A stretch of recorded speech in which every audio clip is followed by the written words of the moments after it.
Hey you guys, what's up? Welcome back, or welcome to my channel. If you're new here, my name's Ruby. I live in New York City. I post a ton of lifestyle content, vlogs, beauty content, health and wellness videos, so if any of that interests you, please go ahead and click that subscribe button. I would love for you to join the family. Our next goal for this channel is to hit 6K. I post new videos 3 times a week, so there's always new content to binge, so welcome if you're new. This is actually my first sit-down video that I'm filming since getting my new haircut and hair color. Actually got it done yesterday. I should have a vlog that's already up kind of documenting that, and I got my nails done this morning because my birthday is in like 4 days, so I felt like treating myself and having a little bit of a glow up moment. But I love my new haircut. I love the new color. I went a little shorter than what I thought I was going to, just because I'm getting new headshots next month, and so I wanted my hair to grow out like an inch or two but not get too long. It's so fun though, it's so effortless. I decided to style it a little differently today because I had the salon give me a blowout yesterday and I slept in a bun that was a little bit too tight, so when I took it out this morning it was looking a little crazy.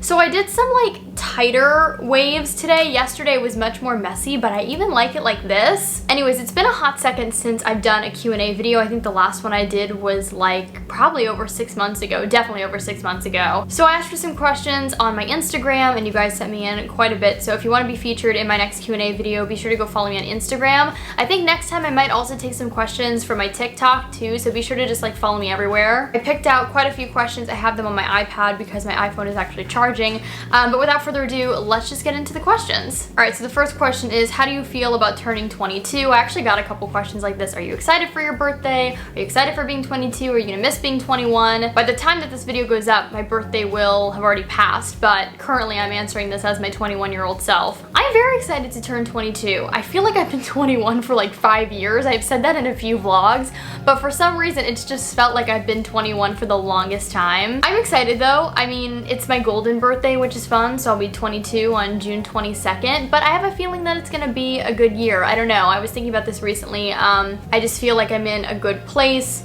mentally, with my relationships, financially.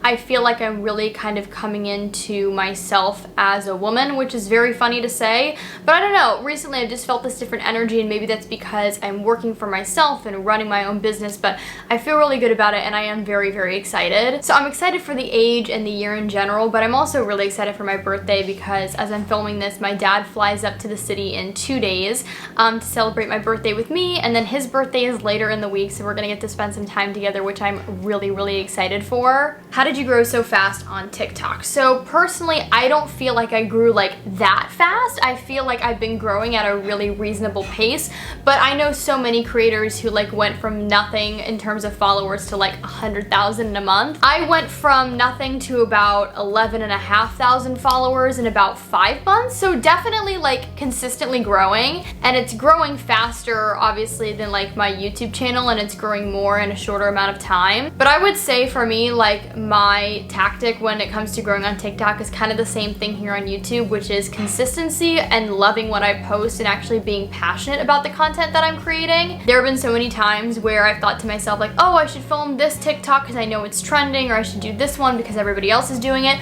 but it just doesn't excite me and I don't really feel like creatively inclined to post it, or to make it I should say. And so that's like the #1 sign to me that like I just don't need to be making that video. And I know that as long as I'm consistently posting content that is exciting to me and that I'm passionate about, I'm gonna find an audience who feels the same way. So that's my biggest advice. I love my TikTok family though. I know that there's a little bit of crossover between who follows me on TikTok and who subscribed to my YouTube channel, but not really. But if you'd like to follow me on TikTok, I post at least 1 video every single day, so it's always a place to keep up with me on the days, especially that I'm not posting here on YouTube. This is a funny question to me, so I feel like I had to answer it, but it's, are you still pursuing acting? What's going on with that? The short answer is yes. The longer answer is there was a pandemic. That's actually still going on, but it was especially bad last year, and the majority of auditions just weren't happening. Even as I'm filming this, you know, Broadway is still closed. It's supposedly opening back in September, but nobody really knows yet. But definitely, I still have an agent and management team that I work with who send me out on auditions when the world is open. But for right now, you know, I'm still definitely feeling very creatively fulfilled with my business that I run full-time, which is I produce online events, and even with like creating YouTube videos and social media content, TikToks, Instagram, I feel very fulfilled in that way too. Of course, I miss acting. I'm very, very excited to get back into the audition game and hopefully book a really big professional theater project within like the next year or so. But yes, definitely still pursuing it. It's my #1 love in life. But there wasn't much going on over like 2020 and the beginning of 2021. How much does a trip to New York City cost? I've always wanted to visit, but I know it's really expensive. So the answer to this is kind of just like all relative depending on like how you want to see New York and like the quality that you want your trip to be. There's definitely a lot of different ways that you can visit New York. You can stay right here in the city, you can stay in New Jersey and just like commute to the city, which is definitely going to be less expensive. However, the commute does take time, and so I would always recommend if you can stay in New York City, if you're planning on visiting, that's what I really recommend. At the moment, I feel like it's actually a good time to travel to the city because things are slowly opening back up, but not everything. So I feel like hotel rates are probably a lot cheaper than they will be, you know, let's say like this fall and this winter. But if you were to come like just during a normal busy week in the city and you wanted to stay at like a somewhat nice hotel, not luxury, but not like bare bones, and you maybe wanted to see a few shows, you wanted to do a couple tourist attractions, you wanted to eat at some really great restaurants, depending on how long you're gonna stay, but for just this example, I'm gonna say like 4 to 6 days, so almost a week. I would say like give or take, you're gonna wanna have at least like $1,500 set aside. Now that's just my personal opinion. I'm kind of comparing it to like how much it costs to be at like Disney World or Disneyland for a week, because while you're not going on like rides every single day, you know, you're going shopping, you're eating at restaurants, you're, like I said, doing like tourist attractions, maybe seeing a few shows. It's definitely something though that I would recommend budgeting for well in advance and booking things early in advance, because if you book like plane tickets and hotels right before you're planning on going, it's gonna be much more expensive. Do you like High School Musical and have you watched the new TV show? So I love the original High School Musical movies. I used to watch them. It was a prime part in my childhood. I mean, to be honest, if I was like flipping through channels and one of them was on, I would probably still watch it. As far as the TV show, to be completely honest, I actually have never watched it. Fun fact though, I actually auditioned for the TV show. My agent and manager sent me out on an audition like way before it was in production. Didn't get it, obviously, but I thought the script was really cute, and I didn't really have a ton of like information on what it was going to be. But I haven't watched it. There's a lot of stuff that I'm watching right now that just kind of like piques my interest more. And that's not to say that I'll never watch the show. I'm not bashing it. There are tons of talented people on it. I just have like a whole Netflix queue of things that I'm wanting to watch first. Can you talk about your experience with laser hair removal? Is it painful and is it worth it? So I've definitely talked about this in quite a few vlogs. I don't really think any sit down videos, but starting last fall, I think I started in like August or September, so end of summer, beginning of fall, I decided to get laser hair removal on my underarms. For me personally, I don't mind like shaving my legs because my leg hair doesn't really grow back that fast, even though it's dark.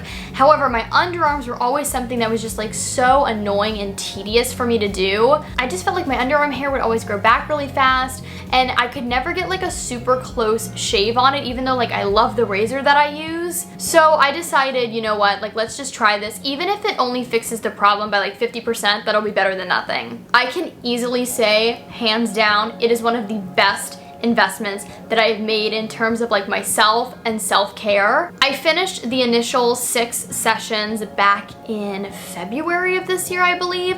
And so now all I have to do is go back like every 4 to 5 months for like touch-ups. So I had a touch-up at the end of May, beginning of June, so now I won't have to have another one until like September. There are so many benefits and so many results that I have seen from getting laser hair removal on my underarms. One, I literally like never have to shave, which is amazing. And the other benefit that I've seen is my underarms are just lighter, brighter, and smoother. And I was talking to my girl who does my laser hair removal, and I was asking her like if that's typically one of the results that are seen, and she said yes, laser can definitely like brighten up the skin, because when you're using a razor and like constantly going over the same area, it can sometimes cause like hyperpigmentation and ingrown hairs, which can make that area of skin look darker. So all in all, I am so happy with my results, and I cannot recommend it enough. Maybe one day I'll do my legs or my arms, but obviously like the bigger the area you choose to do, the more expensive it gets. In terms of like pain level, did it hurt?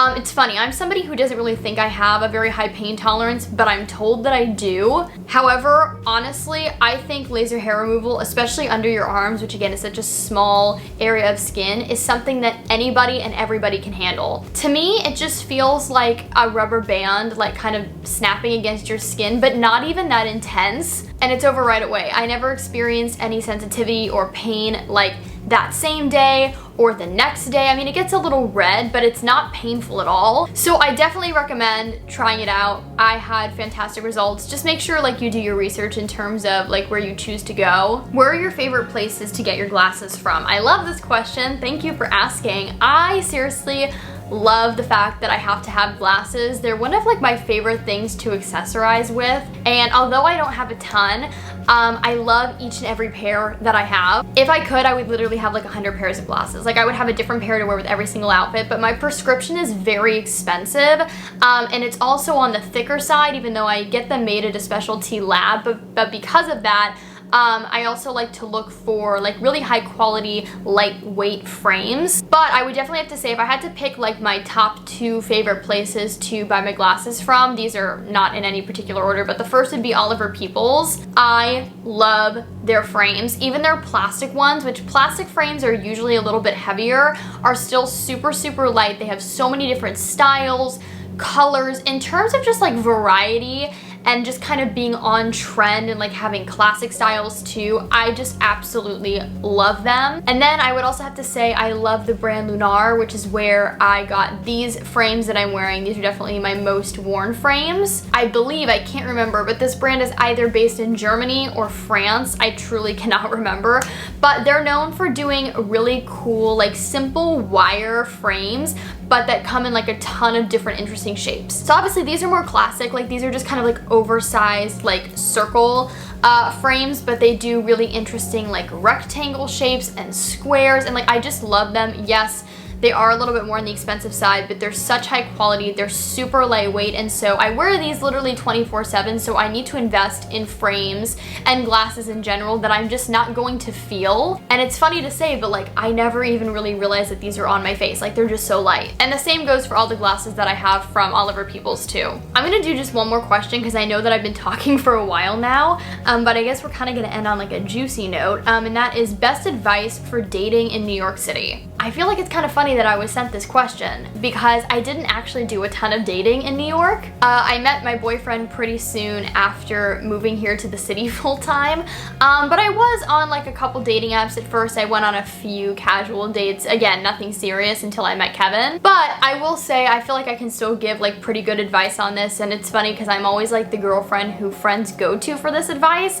maybe just because I always kind of look at things from like a reasonable perspective, I don't know. But I do get like where this question is coming from, because dating in a city as big and as like busy as New York can seem pretty intimidating, and it's kind of like, where do you meet people? That's a question I get all the time, like how did you meet your boyfriend? But I think my biggest piece of advice would honestly be like lean into meeting people through dating apps. I feel like there's still such this weird stigma around online dating and like meeting people on dating apps, and I don't think there needs to be at all. I think it's the most convenient way to really sort out the people who just like quite frankly aren't worth your time, and it's the easiest way to find people that you're really gonna gel with. And I mean, New York City is also a great place to like meet people in person because it is super populated. But I always tell my friends, like if you're really like committed to meeting somebody in person, like that's how you want to do it, you need to be brave enough to put yourself out there. Very rarely is it ever going to be like a movie situation where you guys lock eyes from across the room and it's just super easy like that. Like you're going to need to be able to go up to that person and start a conversation, which is why I always go back to the fact that I think online dating is great. You know, you start texting over the app, or you exchange phone numbers, and then if you find that you're really gelling, then you meet up in person and the conversation's easy. And I would say also, like my other really big piece of advice is being okay with the fact that not every person you meet is going to be like the one, and it doesn't always work out. I know that that sounds a little pessimistic, which I don't mean it to sound like that, but the great thing again about New York is it's super populated. So if the first person you meet, you know, it ends up not working out, just know that there are so many other people out here, and you're gonna find somebody who wants the same things that you want and is totally on the same page as you. I think I'm gonna end this Q&A here though. Thank you guys so much for watching. If you want to see more of these, let me know in the comments down below, and also be sure to follow me on Instagram and TikTok because that's where I'm gonna pull my questions from now on. If you enjoyed this video though, be sure to give it a big thumbs up, and also click that subscribe button down below if you haven't already. We're trying to reach 6K. That is the next goal here for this channel. Be sure to follow me on all of my other social media networks: Instagram, Twitter, TikTok, Clubhouse. Subscribe to my podcast, check out my Amazon shop. I love you guys so much. I hope that you all are staying safe, happy, and healthy, and I will talk to you all in my next video. Okay? Bye, everybody.